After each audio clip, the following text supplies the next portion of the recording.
आणि ओम दादा बोलतात की रोस्ट वगैरे करा, काही प्रॉब्लेम नाही, पण जरा शब्दाची लिमिट आवरा. पहिले तुझ्या भावाला सांग. तुला चांगलं वाटेल ना आम्ही गेल्यावर. शब्दाची लिमिट आवरा. तर कसं काय मंडळींनो, मजेत ना? मजेतच असाल.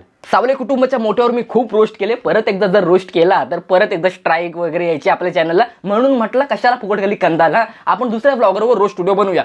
पण ज्या म्हणे दुसरा ब्लॉगर पण ह्यांच्याच घरात सापडला, ह्याचा छोटा भाव रोहिणी राम सावले. मला काय वाटलं मोठ्यापेक्षा बारकेचं व्लॉगिंग काहीतरी चांगलं असेल, कंटेंट चांगलं असेल, पण भाजला कसला काय, त्याची तर व्लॉगिंग त्याच्याहून आखिरी आहे. रोहिणीचे कपडे दिले फेकून, निघा इथून.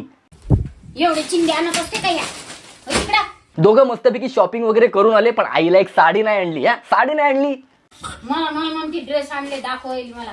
आणली काय एखादी साडी मला? का नाही आणली साडी? आईला साडी का नाही आणली? ठरवून नाही आणली साडी. ह्यांनी जर साडी आणली असती तर एवढा ड्रामा थोडी करायला भेटला असता यांना. छोटीशी गोष्ट मोठी करून सांगणं हा याचा कंटेंट आहे. पूर्ण व्हिडिओ बघितली मी याची, पण निव्वळ टाइमपास आहे. व्हिडिओमध्ये काहीच नाही. व्हिडिओचं टायटल थंबनेल असं ठेवलंय जसं काहीतरी आखरीत घडलंय व्हिडिओमध्ये, पण बघायला गेलं तर असं काहीच नाही. फक्त क्लिक बेड करून ठेवलंय यांनी. आणि व्ह्यूज किती? 2 लाख. ह्या बारकेची ना खासियतच आहे, दाखवायचे दात वेगळे आणि खायचे दात वेगळे. हा व्हिडिओमध्ये दाखवतोय आणि याचे टायटल थंबनेल असतात एक. ही पण एक कला आहे, तुम्ही शिकून घ्या. हे जे घरगुती ब्लॉगर आहेत ना, ह्यांना ही निंजा टेक्निक चांगली माहिती आहे व्हिडिओला क्लिक बेड करण्याची. ओम दादा कॅमेऱ्याच्या समोर येऊन आखेरी करायचा, पण हा तर फक्त थंबनेल मध्ये आणि कॅमेऱ्याच्या मागेच आखेरी करतोय. फक्त त्याच्या बायकोला आणि आईलाच दाखवतो व्हिडिओमध्ये. बस दम असला ना तर समोर येऊन घाण कर ना. निघ तुझ्या घरी, माझ्या पुरीला घेऊन जाणार मी. Couple fight. ओहो, कपल फाईट. आपल्याला कपल फाईट बघायला भेटणार आहे. चला बघू यांची कपल फाईट. सॉरी म्हणणं. सॉरी. जाऊ ना आम्ही राहायला. ओ आडनकोट ब्लॉगर, एकतर ना तुम्ही लहान मुलांना व्हिडिओमध्ये घेत नका जाऊ, आणि घेतलं तर लहान मुलीला सांगतोय चाललोय आम्ही दुसरीकडे राहायला. स्वतः तर ब्लॉगिंगच्या नावाने गुमेडे करतायत, स्वतःचं नाव खराब करतायत, पण तुमच्यासोबत त्या लहान मुलांना कशाला व्हिडिओमध्ये घेताय? त्यांचं नाव का खराब करताय? तुमच्या भांडणामध्ये त्या लहान मुलांना कशाला ओढताय? जाऊ का आम्ही? तुला चांगलं वाटेल ना आम्ही गेल्यावर. अरे काय शिकवतोय तिला, काय सांगतोय? काय अक्कल बिक्कल आहे का? फक्त वाढलाय म्हणून वाढलाय. या घरगुती व्लॉगर्सना ना फक्त फुटेज घ्यायला जमतं. घेतला कॅमेरा की काढले फुटेज, घेतला कॅमेरा की काढले फुटेज. अरे पण व्हिडिओमध्ये काय घ्यायचंय, काय बोलायचंय ते तर समजून घ्या. आणि ओम दादा बोलतात की रोस्ट वगैरे करा, काही प्रॉब्लेम नाही, पण जरा शब्दाची लिमिट आवरा. पहिले तुझ्या भावाला सांग. तुला चांगलं वाटेल ना आम्ही गेल्यावर. शब्दाची लिमिट आवरा. काही दिवसांनी घरगुती व्लॉगर ना त्यांच्या लहान मुलांचे पण व्लॉगिंग चॅनल उघडतील आणि त्यांची व्लॉगिंग दाखवतील की हा आज माझा मुलगा शाळेतून आला, आता तो चाललाय हागायला, तो चाललाय मुतायला. हे सगळं दाखवतील आणि मस्तपैकी पैसे छापतील. आणि छापतील नाही, पैसे छापतायत असे खूप चॅनल आहेत जे लहान मुलांच्यावर पैसे कमवतायत. आपण जरा मुद्द्याच्या बाहेर चाललोय. आपण कपल फाईट बघायला आलोय. कपल फाईट कुठे आहे? काय बरोबर तर उत्तर देतो. अक्कल नसल्यासारखं वागती. तिची अक्कल काढतोय. भावा तुला किती अक्कल आहे ना, ती बघितली मी आता. मग लग्नच कशाला केलं? मग कशाला केलं बोलतो मग धिक्कार कशाला बोलायला लावतो तुम्ही? लग्न? कशाला केलं सांगू का आज तुला? सांगून टाक तू लग्न कशासाठी केलं, सांगून टाक. व्हिडिओमध्ये दाखवण्यासाठी. राग पाहिलं नाही कोणी अजून, माहिती का? मी राग दाखवला ना सगळ्याला शांतच बसणे. मग तेच बघायला आलोय, पण दिसत तर काहीच नाहीये. कुठे आहे कपल फाईट? त्या ताई याला कधीच बोलल्यात की तुम्ही व्हिडिओ बंद करा, पण हा माणूस मस्तपैकी फुटेजवर फुटेज घेतोय. काय कंपोजिशन नाही, काय अँगल नाही, काय नाही. मस्तपैकी घेतलाय फोन, काढलाय फुटेज, घेतलाय फोन, काढलाय फुटेज. ह्यांची कपल फाईट राहिली बाजूला. बेडशीट वरून भांडण करतायत. का 3 बेडशीट आणि रोज एकाच वापरायचं काय? थोडं हे तर होय हुशार. तिला सांगतोय तुझे हात काय झडलेत का? तू नाही करू शकत का? अरे हा कसं काय करणार? हा तर मस्तपैकी फुटेज घेणार ना. फुटेज घ्यायला कोणतरी हवंय ना. जिथं बॉलच काम पडलं मी तिथं बोलणारच रोहिणी. हा बच्चन पांडू ना फक्त बच्चन देतोय. बाकी त्या पूर्ण व्हिडिओमध्ये त्या ताईला किती निगेटिव्ह दाखवलंय. तुम्ही तो व्हिडिओ का चालू केला? तुला वाईट कोण दाखवलं? तुला चांगली बी नाही दाखवलं आणि वाईट बी नाही दाखवेल.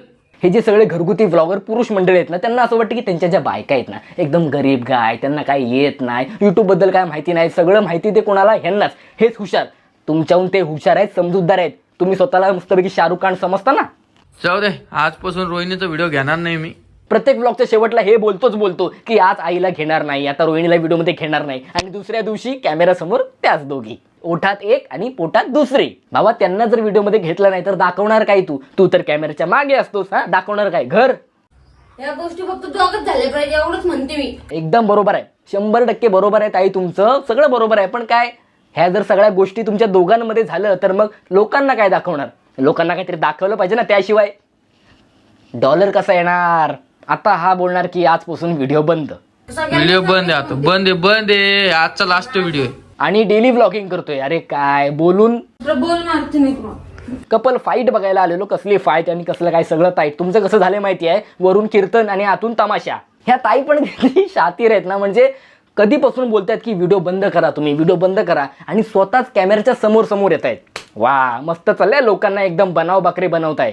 ह्याचा मोठा भाऊ म्हणजेच ओम दादा कुठेतरी दुसरीकडे राहायला चाललाय, पण तो मुद्दा ह्यांनी युट्यूबवरती एवढा वाढवलाय जसा काय सक्का भाऊ पक्का वैरी, काहीतरी मोठं घडतंय असं दाखवलंय ह्यांनी. घराचे केले 2 तुकडे, हे सगळे फालतूगिरी आहे. फक्त थंबनेल टाकले, बाकी व्हिडिओमध्ये तसलं काहीच नसणार. मी तारीख नाही सांगत, पण लग्न याच महिन्यात आहे. तुम्ही गेस करून मला सांगा. ते तारखेचा स्पेशल व्हिडिओ येणार आहे आपला. लग्नाची तारीख सांगायला स्पेशल व्हिडिओ. हे जे घरगुती नुबडे व्लॉगर्स आहेत ना, ह्यांना व्हिडिओमध्ये सांगायचं असतं फक्त 10 सेकंदाचं, पण ते सांगायला लावतात 10 मिनिटं. कारण हे असे थोडी जेवतात, हे असे जेवतात. ह्या पांडूने स्वतःच एक्सेप्ट केलंय की हा रिअलिटीमध्ये वेगळा असतो आणि व्हिडिओमध्ये वेगळा असतो. तुम्ही व्हिडिओतून मला जज नाही करू शकत. मी रिअलिटीमध्ये वेगळा आहे, व्हिडिओमध्ये वेगळा आहे. हा जर व्हिडिओमध्ये वेगळा आहे तर मग लोकांनी तुमची व्हिडिओ बघायचीच कशाला, जे की तुमच्या व्हिडिओमध्ये सगळं खोटं आहे. आणि राहिली तुमची ऑस्करची ऍक्टिंग, तर तुमच्या ऍक्टिंगवर आता मी काहीच बोलू. ते स्वतः आजी बोलतात की व्हिडिओ बंद कर. व्हिडिओ कट कर. नाव आहे राम आणि वागतोय रावणासारखा. ही पण व्हिडिओ खोटी निघाली. फालतूचा निव्वळ टाइमपास केलाय माझा. 2 दिवस झाले यांची व्हिडिओ बघतोय स्क्रिप्टिंगसाठी. ॲड्स रिव्हेन्यू गेलाय 2 दिवसाचा. ह्या घरगुती नुबडे व्लॉगर्सवर ना मला व्हिडिओ बनवून वैताग आलाय. खूप असे नमुने आहेत युट्यूबवरती. आणि हा आता एक प्रकारचा ना कंटेंटच झालाय की स्वतःचं पर्सनल भांडण, घरातल्या काही गोष्टी लोकांना दाखवायचा. अजूनपर्यंत कुटुंबामध्ये ह्यांच्या 1-2 व्लॉगर असायचे, आता पूर्ण कुटुंबच व्लॉगिंग करतंय. तर बस सावले कुटुंबाचा आपण इथंच दी एंड करूया. बाकी तुम्हाला जर असे कुठले कुटुंब माहिती असतील जे इंस्टाग्रामवर सोशल मीडियावर घाण पसरवतायत, तर मला लगेच कमेंट सेक्शनमध्ये मला सांगा. ही जर व्हिडिओ तुम्हाला आवडली असेल तर लाईक करा. लाईकचं टार्गेट ठेवूया आपण 500 लाईक, जे की तुम्ही मागच्या व्हिडिओला पण केलं नाही, ह्या व्हिडिओला करा.